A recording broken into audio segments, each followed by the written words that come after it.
Hi everyone, Miss Piano here. Just wanted to make a quick video all about Zoom. So yesterday we sent out a form to ask you about where you were with your Zoom accounts. We're going to be using that for our live sessions, but we just want to gather some more information about whether or not you have an account already, and if you don't, why not? And when we sent out this form yesterday, we got quite a few responses. And the majority of the reason why people didn't already have accounts was because they didn't know how to make an account.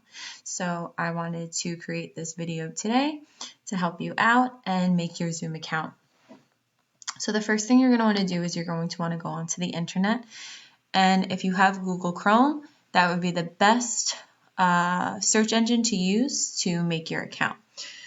So when you get onto Google Chrome, you're going to see this little icon right here. And if you don't, you'll see something that says sign in. You're going to want to sign in, and you're going to want to make sure you're using your school Gmail account. So the Google account that Miss Mariko and I gave you, the account that you use to sign on to our classroom, is the account that we want you to use to create your Zoom account. Next, you're going to go onto zoom.com. And the home page is going to look like this. And you're going to see right at the top these icons. And you're going to want to go on to sign up. It's free. Now you see a sign up page. You can use an email address or you can sign in with Google. This will help you out because what you're going to do is you're going to sign in with your PS50 Gmail account. When you click on this, you might see another screen that asks you for the password. Remember, this is the password for your Gmail account. So the same password you used to sign up for Google Classroom is the same password you're going to use when you sign up for Zoom.